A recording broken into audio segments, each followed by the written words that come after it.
Deonna Purrazzo and Queen Aminata and Thunder Rosa and Mariah May and these different examples of women in AEW who are all sort of voicing their complaints or their, displeasures or whatever, just subtly on X, and they're starting to get fed up, trouble in paradise, if you will. So this Jonathan Loken guy is like, oh, well, then where have you been? If you're, where have you been? He's asking this wrestler, where have you been? And Deonna Purrazzo goes, I just climbed 104 stories to the top of the Freedom Tower in New York City in honor of our first responders and veterans. Okay, good for you. I'm getting a master's degree in political science. Okay. I recently competed in the Celebrity Poker Tour. Okay. I have a full schedule of independent shows booked this summer, so I'm ready to compete when I'm needed. I am a competitor in the ROH Pure Rules Women's Championship Tournament. Keep up. So instead of being like, not complaining, but being like, I would love to be booked too, or I'm on Ring of Honor, check me out, I'm in this women's pure tournament, and I hope to earn my shot at AEW down the line where I signed a contract, or try and hype it up or get something over and an opponent over. She's like, for your information, like she's pretty, well, how I wrote it here, imagine you sign with AEW, then have to cope by saying, and I like Deonna, by the way, but you have to cope by saying, I did this tourist stuff and played celebrity poker, try and keep up with why I haven't been on this wrestling show, Pro Wrestling Fan, right? Like, imagine that being the logic behind it. Like, no, man, this is how you turn people off. And I get it, because they feel this is, I've been trying to really psychologically break this down for the audience over my last couple live shows and podcasts. It's like, guys, the money, once you get the money, and then you're like, okay, if I made 2 more years of this money, and then I just went back to making normal money for 5 years, I'm kind of good. Like,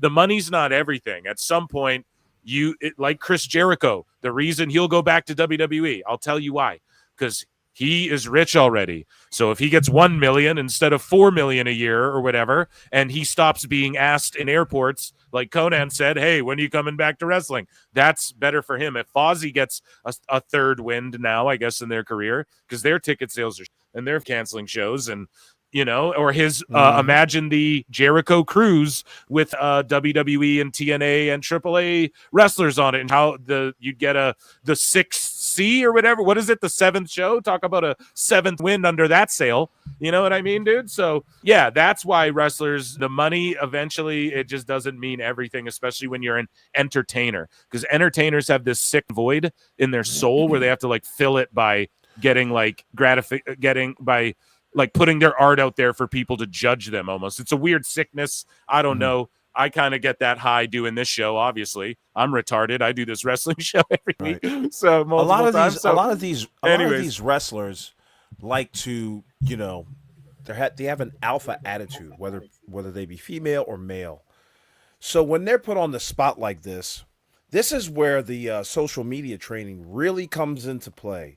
You've got to like put your ego on a back seat and try to sell some goddamn tickets, just like you said, Phil. You've got to make Jonathan Loken interested in what you're doing next. But you're disparaging this man, just like you said in the tweet and on here on the program. Like, you can't do this. I've been saying for months now, like, they need some sort of social media training, or they're going to sink like this bullshit. Like, this is unnecessary. It's unprofessional. And while it's not a big deal because it's coming from Deonna Purrazzo, I'm sure there wasn't a lot of traction or a lot of reach. But the reach that you did have, you kind of turned a lot of people off. Speaking of turned off, Mercedes as fucking Sky Blue's making her entrance with Julia Hart. Mercedes Monet's looking at her phone, and I'm like, yeah, that's what we're all doing too during the Cake Time. Sorry, what were you going to say, MJ? I would zig on this or zag on this, whichever one. I actually think this is just her frustration boiling over. And to the point about these talents going out and doing all these things, I mean, she lists what she's gone and done. It doesn't do anything for her. Like, she's doing, I think these talents, the ambitious ones, the ones that are not afraid of the grind, quote unquote, like, they go out there, they do all this charitable stuff, they do all these celebrity poker events, they're trying to get their name out there to promote their brand so that they can be useful to the company they're signed to. In her, what's her prize for doing anything extra at this point? She's not going to get on main TV. And in fact, like, I give her a lot of credit for just doing this stuff and still having the hustle in her, because go ahead. Boiling over because the queen, what's her name? I can't pronounce it. Queen Aminata. Mercedes eating a steak that weighs more than herself. Anyways, this whole show, by the way, they've now thrown out Ospreay, Moxley, and Timeless Tony in the first 45 minutes. Yep. The fuck is going to go on for the last 3 hours? You know what's happening. Yeah, you know what's happening. That steak looks awesome, by the way.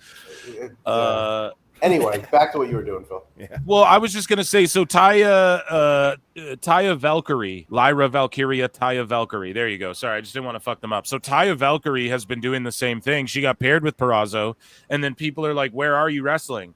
And then or like, "Where have you been?" And she's like, "Hello, I'm recording an album, and I'm fucking, and I do this I'm in love with Johnny TV or whatever show on AEW's YouTube, and I host a podcast." And no offense, I'm not dissing her at all, but I looked up her podcast. I'm like, oh, she has a podcast, and we're talking like, and I'm not kidding, like 18 views, man, in like a day. Oh shit! And it's like, come on, man, it's rough, and I'm not like trying to shit on anybody, but it's like, how is that what you're flexing? Like, I get like that's not how you convert people over to your fucking pod or whatever you're doing.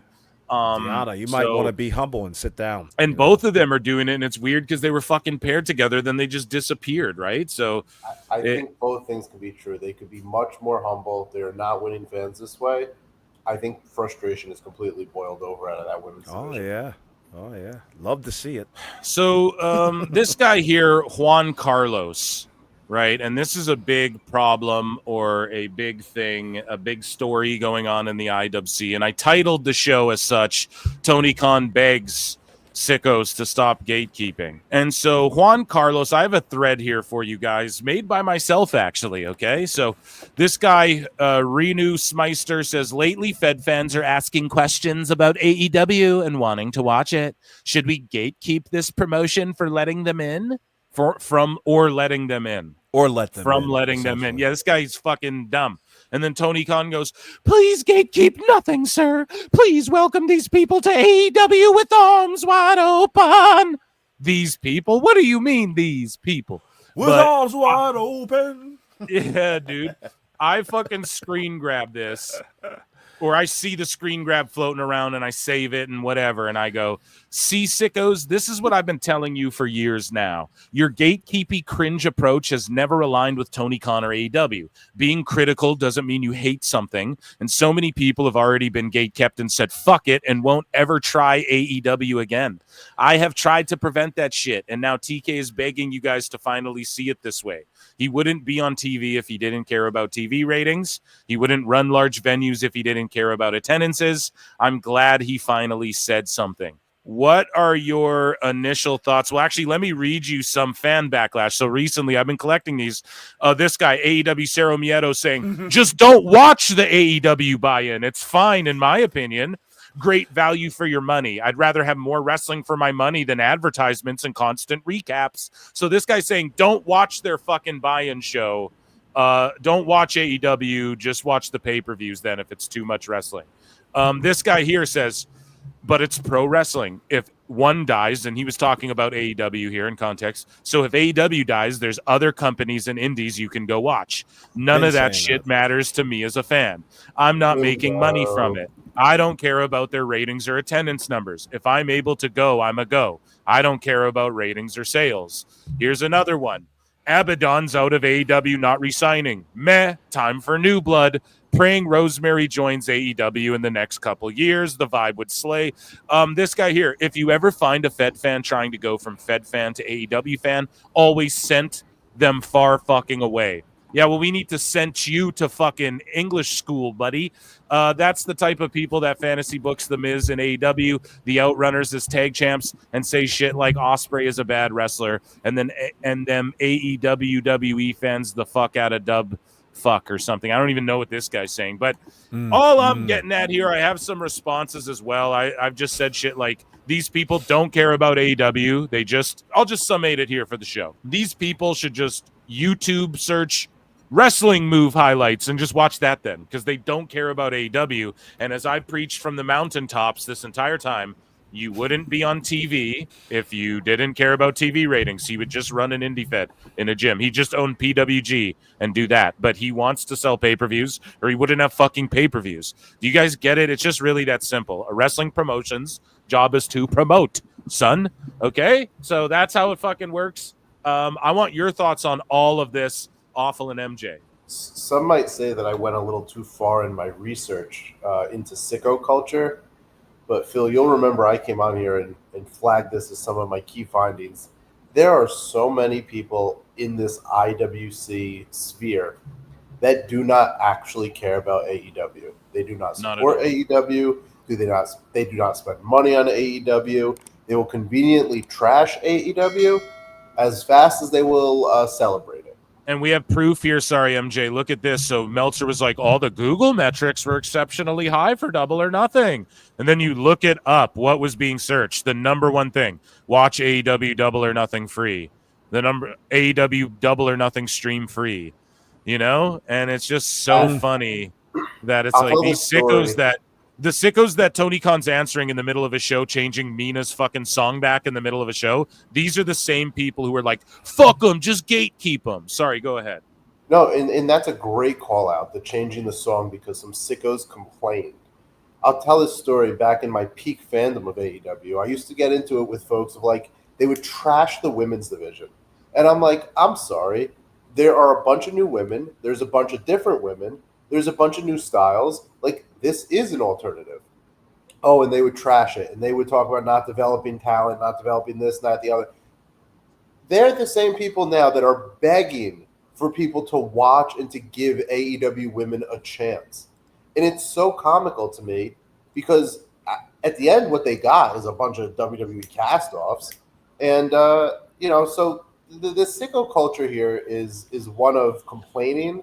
It is not one of authenticity. And it does not surprise me that they don't want others to find AEW because they might form a consensus that it is not the product it could be or should be or would be if the masses were listened to. Awful. Yeah, Phil.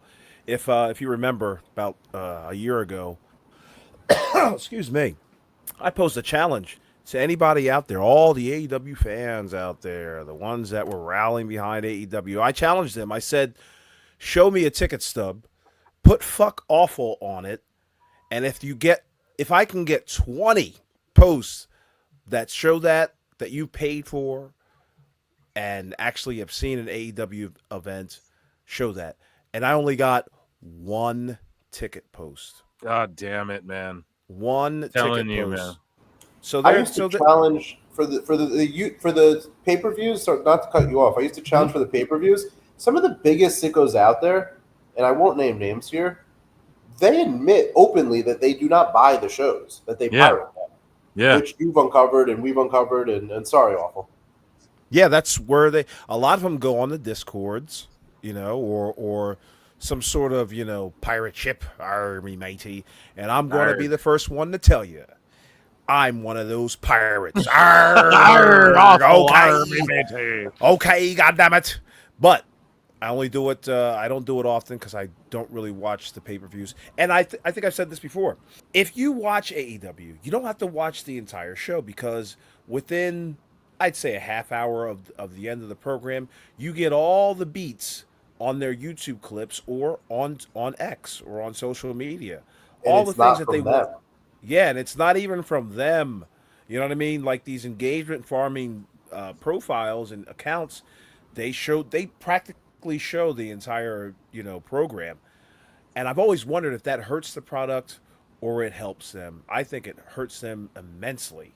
Well, I'll tell you what hurts them. Jackie fucking Redmond getting more TV time on TNT in the last year than fucking Athena. You know what I'm saying? Hey, listen. She had a great match against Mercedes Moné, and once she lost, I knew she was never going to be seen again. Switchblade here responds. So your guy Switchblade, Trevor Dame, he responds to Trevor Dame, who says, if you want to claim there's some secret massive added expense that isn't obvious, that offsets what looks to all sane people like a major profit, the onus is on you to prove that. Because on this side of the argument, we have lots of real verified numbers to base our theory on. So I'm assuming on our side, this guy works for AEW then, guys? Is that what it is? No. When you say work for AEW, like what does that entail? What does that mean? I don't Like, know, you get man. some This sort dude of- saying on our side, I just don't fucking get it. Like where? There's a because- very clear divide. Sorry, go ahead. Go ahead. What was that? No, there's a very clear divide.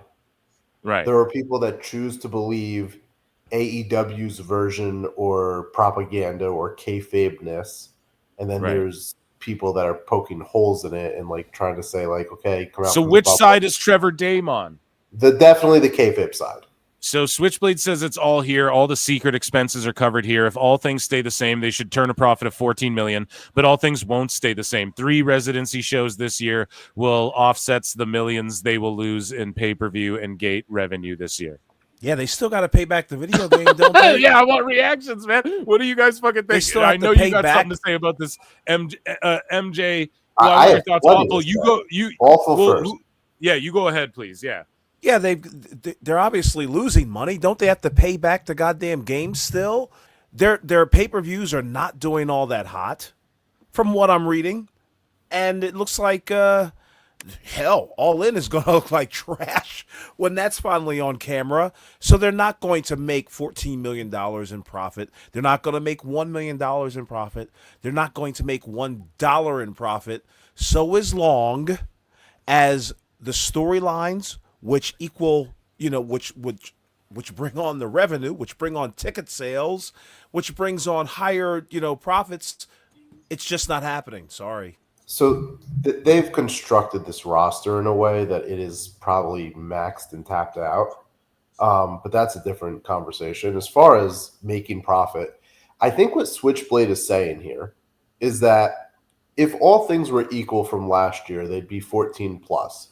So if you start with like they'll be up 14 million, that's their profit. All things are not equal because we have to get into some of these. The Polestar data that came out about the Chicago show, it did $106,000.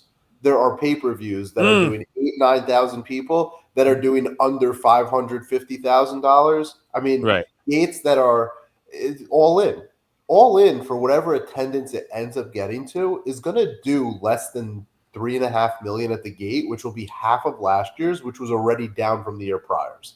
So when Switchblade says all things equal, it's like revenue has to stay equal. Exactly, man. All the gates are so far down that what you're seeing is they are no longer touring and doing full production. They are finding ways to be cheap about things, to halt production, to halt the transit of the equipment, all of that. That's why you're seeing the Chicago residency. That's why you're seeing the 2,300 arena. The ticket padding, bro. Talk about that, man. Well, so the ticket padding is a whole different thing because if you get into like what they tried to accomplish with smaller venues, it was shrinking the supply of tickets. Instead of having 7,000 tickets for sale, we'll have 3,000. And then maybe we'll be able to find an equilibrium of like what price point these tickets should be at. When I started tracking their revenue at the start of the year as part of what Switchblade was doing, basically it was like, let's just use like $89 an average ticket. It is down to $55, $50. The ticket prices have never found an actual floor.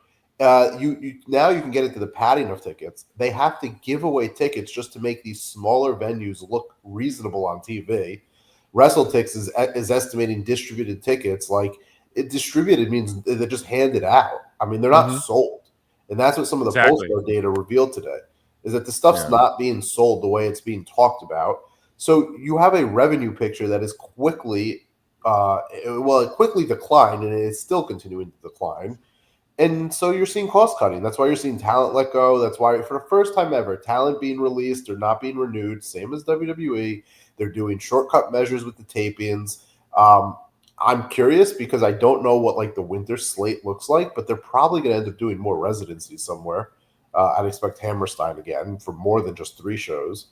And the ticket padding thing, it is undeniably happening. It is Daly's Place is an option. The only problem is they've ran that market down to. I mean, you'd be lucky to hand out 1,000 tickets to come after the first 2-3 nights. Yeah. Who? Let me ask you something. Like they do these residencies, they do these marathon tapings. Like who are you coming back to see? It's the same people. They don't have different rosters. They don't have. Ultimately, they have the same. And this is why I said awful. The roster's not constructed right. You have such top-heavy stars getting so much money that you can't bring in other stars and develop them and have them take their place because you've locked into guys like Ospreay and Ricochet and frankly, the Hurt Syndicate, who's on my screen right now. Like, you can't bring in guys and promote them above these guys. You've paid all these guys the money. It's like having a basketball team that's just like paid 5 guys all this money and they can't win. And now what do? Shout out New York. You fucking shout out LeBron. He'll come up with a plan. Tony Khan's such a sorry to go long, but Tony Khan's such a genius. This NFL genius, this savant, this like he puts together the draft and all this. Can you not construct a team? So speaking of constructing, awful. Are you hanging out for a bit, or do you got a jet? Actually, what time zone are you on again? Yeah, I can give you 5 more minutes. Okay, let's go, because I do want your thoughts on this, man. Sure. Have you seen this chart? So I'm not a big, like, break down the quarter hours, break down the year, because I know what it fucking is. I've watched the fucking houses and everything go down, and it's like the overall number's good enough for me, right? I keep up with the Raw one and everything. So we look at where they start in 2019, and then we look at where they get to in 2020 even, where it's a bit of a lull. I'm sorry to interrupt, but where is this from? This is the Dynamite Wednesday night ratings, actuals 5-week moving rating, non-Wednesday. I don't know where it says. Heel Uzi posted this, so he might have just drawn this himself. But it's a screen grab. Whatever. Knowing that fucking guy. It's so funny when people try and own him with like the Temu Tiffy stuff. It's like, you guys, he's a fucking troll. He doesn't care. Like, what don't you get about this? He doesn't give a shit. It's like arguing with real one. He doesn't give a fuck, you know? This one comes from WrestleNomics, I believe. Okay. Thank you. This is fascinating. This is quite fascinating, though. I was going to say, you need this for your book, dude. You need to laminate this one, put it on your wall. But you see how, like, it starts out, tons of interest, sort of drops off quickly, spikes up again, drops off quickly. But, pandemic stuff, you kind of give everyone a bit of a mulligan on that. They come out of the pandemic stuff swinging with, like, CM Punk and all this shit. Or maybe that was just before. I can't remember the timeline exactly. That was all a fucking blur, but it was whatever. Cody Rhodes leaves, right? Brawl out happens, which is like their peak again. So Punk is like peaking it, man. And then, that shit happens, and then they try and bring him back for quite a while. Right. And this proves that they're just losing, that his fans, all the people chanting CM Punk tuned into the show over time, and they're all like, fuck this show. You know what I'm saying? Like a bunch of WWE people came over, and there's no resolution. Yeah, there was no resolution to the entire brawl out situation and anything afterwards. It's terrible. And then this is awesome. Yeah. Well, I was just going to say, watch, Punk fired, boom, just nothing of significance. Like, from then on, it's really like, okay, you're really fighting for your life the rest of the time. What do you guys make of this? Awful. I want your thoughts, man. What do you make of this fucking chart, dude? It's a fascinating look at, like, it really is truly the rise and fall of a wrestling company, without a doubt. And you can see, obviously, that the chart speaks for itself. When Cody Rhodes leaves, there's a dip off. Tony Khan, what does that say? Tony Khan purchases ROH. That meant absolutely nothing. Nothing. There was a major downslide. That was the letdown. Yeah. Then, of course, interest for All In, Brood raised it up a little bit. But, of course, as you see, after the brawl out, they tank. They go down and down and down. They hit some spikes because of a debut or whatever, And this is 2024. Can you move that over a little bit? Well, it just says Sting retires, and then there's nothing of note from there. It just goes into the current 2025 is not even listed the way 2019 isn't listed, because it's just like half the year so far. Also, I want to make note of like final Wednesday NXT in 2021. Huge dip.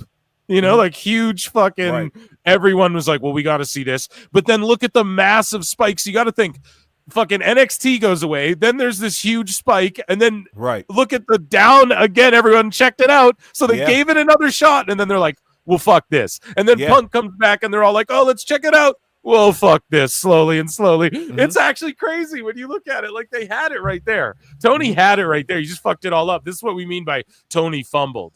It's just not pulling the trigger or doing the right thing. There was a point in time where their ratings were like rivaling that of Raw They were getting close in the demo, not the total. But if you consider the fact that what Raw ended up signing for and like where AEW was on a trajectory and all they had to do was just like not fuck up, it's one of the it's billions of dollars of fumbling. Yeah. It is Billions incredible. of dollars left on the table based Well, on one night that was never really resolved in the locker room or even legally. I'm not sure. Like, is that case even still on the table? Like the one bill fill, like it was multi-bill fumble. Yeah. Easy. Oh yeah, in the long run. But listen, speaking of running, awful. I know you got a fucking jet. I appreciate your time. Plug what you got to plug for the good folks at home. Let them know what you got going on, my man. Very funny thing. Me and MJ, MJ and I are constructing the next episode of The Death of AEW, episode 4. We've got some fascinating footage that I just checked out. I was just like, oh, that'll be very, very interesting for this one. But you can check that out. Hopefully I can produce that in the next, week and a half maybe. But that's on the YouTube channel, Awful Wrestling. And you can check me out on Twitter at AEWFUL Wrestling. Also, every Tuesday at 8 on Tune Talk Wrestling. Okay, when are we doing fucking Jeopardy, buddy? Awful Jeopardy, thank you very much. I'd love to do a taping this weekend. If either one of you guys... Okay. Now, remember, if you win... You have to. We're going on to the next round, so we want to have a champion. Let's do it at the end of this thing. So, if you guys are open to it, I would be doing a taping on Sunday. Okay, sounds good. I'm down, and I think I'm open then too because I kind of bailed on you last time too. I was like, "Fuck, dude, I was gonna stream both these PLEs, so I feel bad. I owe you one, and I want to come in and kick everybody's ass and let them know that I'm a real sicko." You know what I mean? Yeah, this I gotta see. How'd you do on the one that was produced on my channel before? Did you do well? The first one you did, or how many have you done? Just one? I just did the one so far. Okay, but so what is it, like a 8-show tournament, or is it like bracketed? I didn't see the first one in its entirety. Okay, yeah. But we'll check out the first one when you have your free time or whatever, and see how well you do on as far as the questions, because they get a lot harder. That's for damn sure. That's why it's actually taken me so long to produce, because it's just like, I want to make these tough because I know you geeky waterhead wrestling fans are real good at answering these questions. So, and your wrestling knowledge is impeccable. So, got to make them hard. Okay, ladies and gentlemen, Awful Wrestling. Round of applause. Thank you for coming in. What a legend. So MJ, I didn't know you had a fucking secret hand, dude, in those videos there with Awful. I told Awful this. He's off the air now, but they are capturing the essence of something that made me a huge fan of the original Being the Elite series. A lot of the videos are off of the Being the Elite series and the early AEW footage, and I'm a huge fan. Huge fan. What he's doing, man, I know he would pop Cody if Cody saw it. I have a feeling that it's not lost on me that there's rumblings of BTE coming back at the time that he is recapturing some of that magic, doing what he's doing, and I'm happy to support it.